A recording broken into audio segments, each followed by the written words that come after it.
Well, on the 27th of September, Armenia launched a military attack on our military positions and civilians. Our civilians suffered from that. We have victims among civilians. Information this morning was that 22 civilians were killed and 73 wounded. Unfortunately, today we have dozens of wounded and again killed people, our ordinary villagers. We had to respond, and our response was adequate.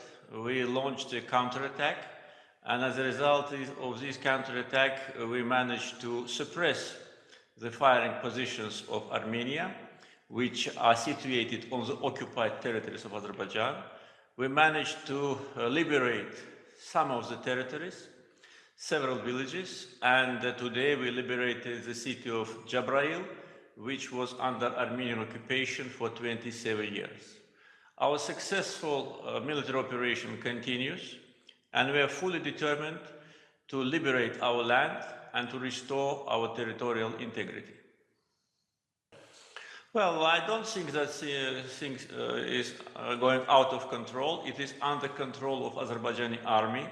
We are now in the offensive operation. Our goal is to liberate our territories. I made a proposal to mediators, and also I made an appeal to Armenian people to make responsible the government for occupation and to stop occupation. If Armenia agrees on that, if they will start liberating occupied territories which they keep illegally under control for almost 30 years, the war will stop. We don't need war. We were in the process of negotiations since 1992. And during these almost 30 years, there have been zero progress on negotiation table. Armenia did not want to implement resolutions of United Nations Security Council demanding full, immediate, and unconditional withdrawal from our territories. On the contrary, the military political leadership was trying to occupy new lands. They were trying to launch, and they actually did in July, launched a new military attack on Azerbaijan. So we have to defend ourselves, defend our people, and restore internationally recognized territory of Azerbaijan, which is recognized by all countries of the world.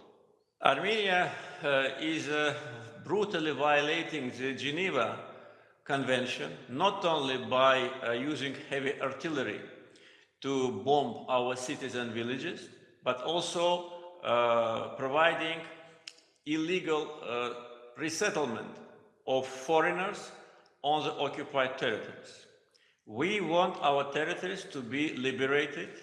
We counted very much on mediators who have a mandate to facilitate finding a solution between two countries.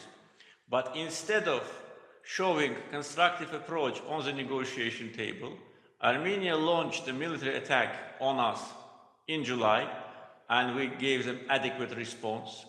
They sent a sabotage group which was planning to commit terror acts, and the head of the sabotage group was detained and he gives evidence.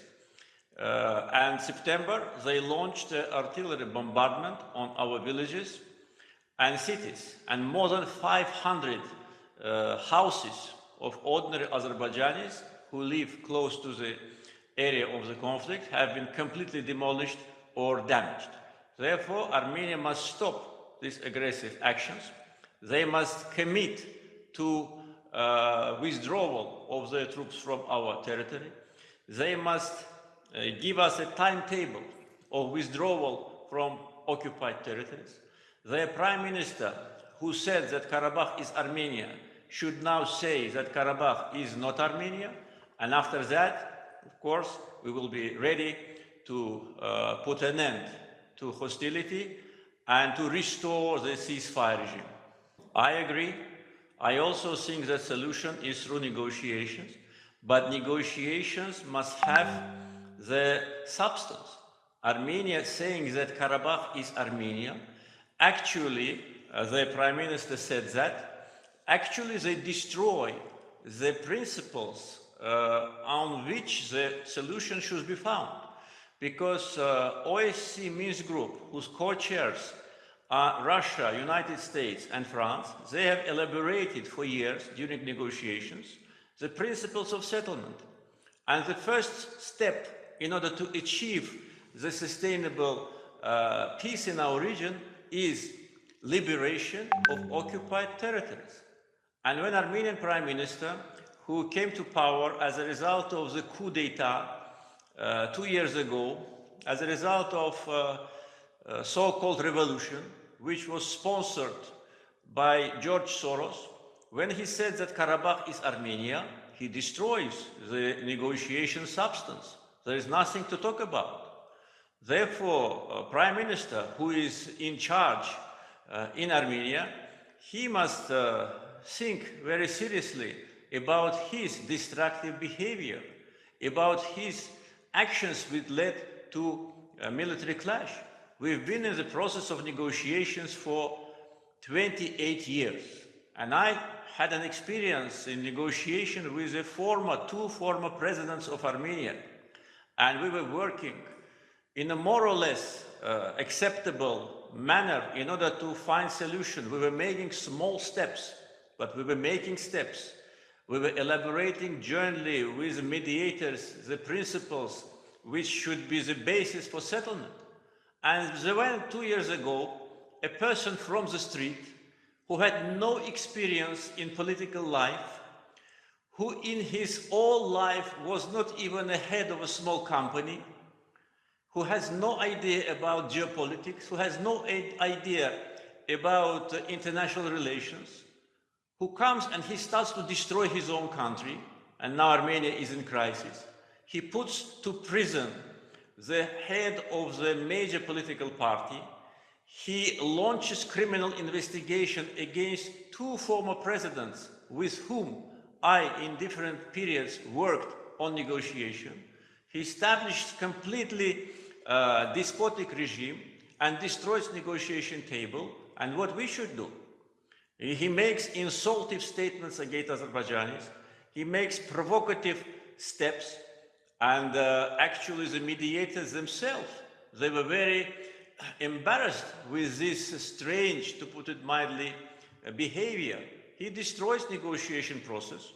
Therefore, I say, to go back to negotiations, first, Armenian Prime Minister should say that Karabakh is not Armenia, because Karabakh is Armenia is lie. Karabakh is Azerbaijan. He should say that he is committed to the principles which have been elaborated for 20 years, which provide return of occupied territories of Azerbaijan to us, to those who is the owner of those lands. He should give us now, after he launched this dirty military attack, he should give us a timetable of withdrawal from our cities. And we are ready to stop fire. Otherwise, we will do it by force, we will restore our territorial integrity by force, and we will show him his place. The countries, I already said, the OSCE Minsk Group, the chairmen of the Minsk Group of OSCE are Russia, United States, and France. And during the last years of my interaction with representatives of this group, we had the opportunity to exchange views, and actually neither myself nor them actually know what can be done in order to move negotiation forward. Because, you know, negotiation principles and negotiation format has been established. It was not established unilaterally by Azerbaijan.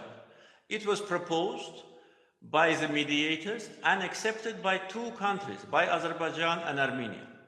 The format of negotiations is Azerbaijan and Armenia. This is a conflict between 2 countries. Prime Minister of Armenia, he said, that's not a format which is acceptable. Azerbaijan has to negotiate with so-called Nagorno-Karabakh Republic, which no country in the world recognizes, including Armenia itself.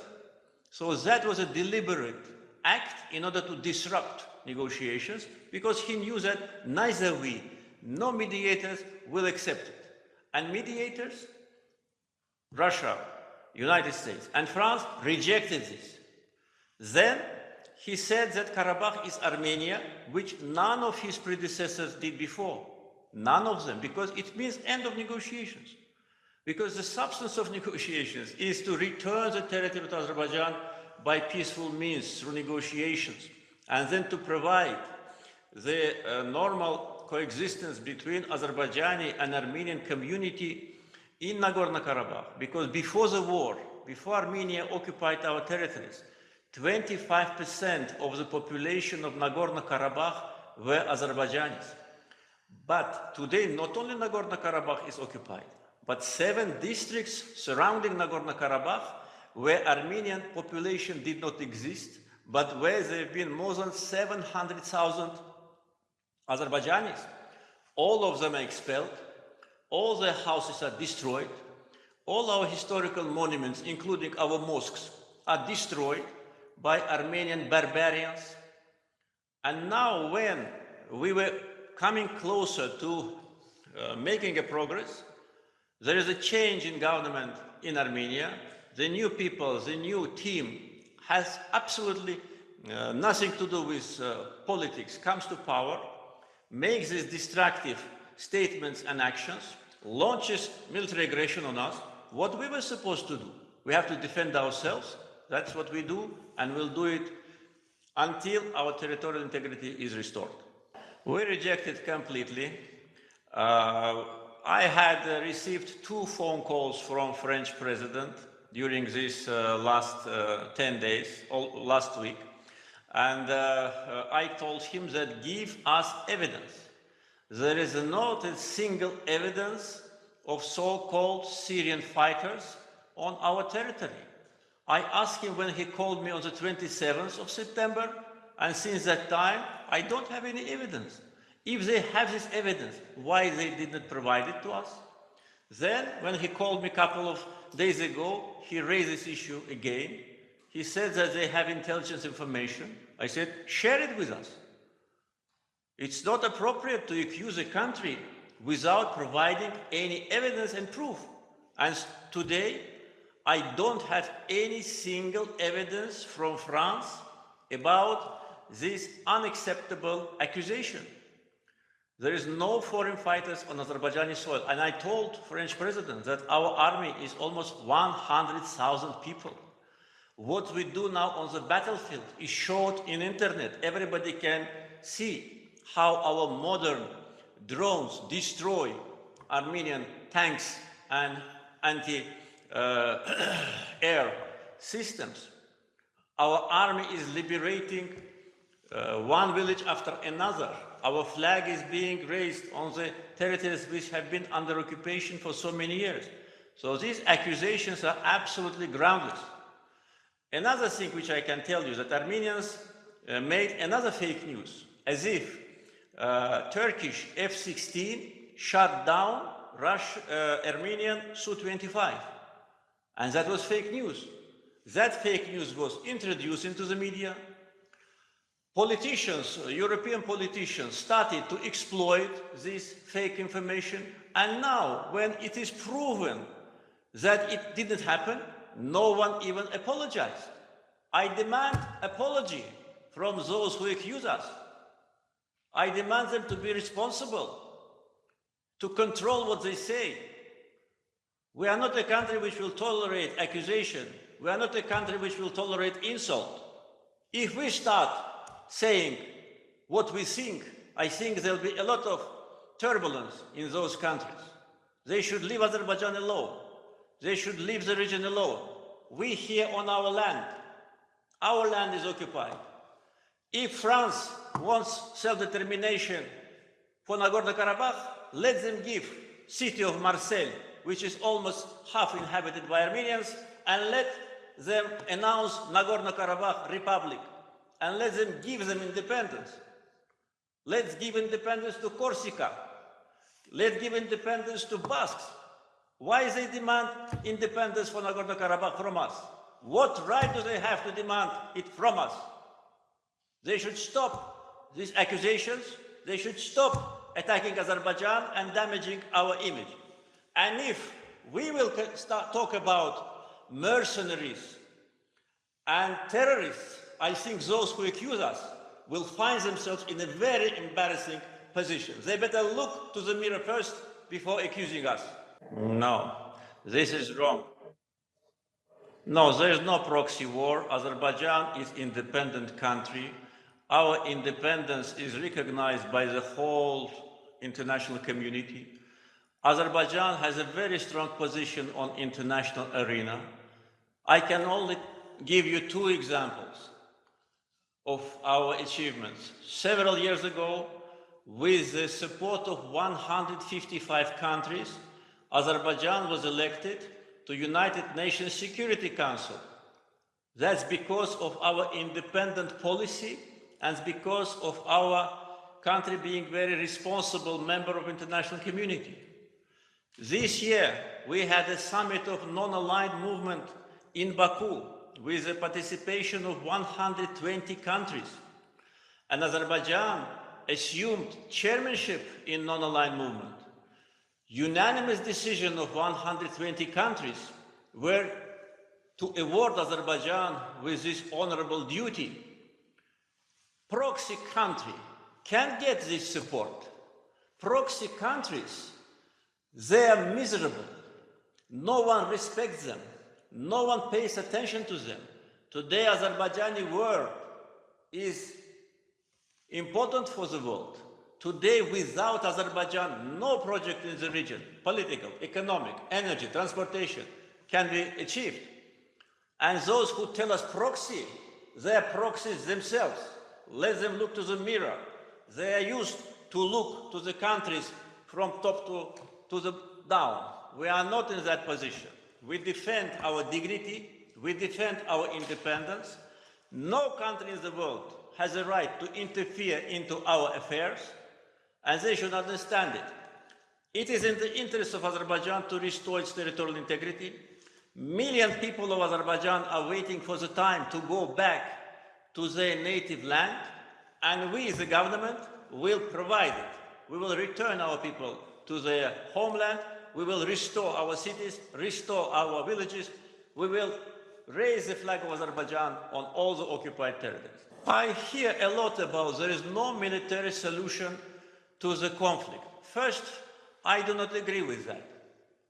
Second, okay, if there is no military solution, give us non-military solution, give us diplomatic solution. Comply with United Nations Security Council resolutions.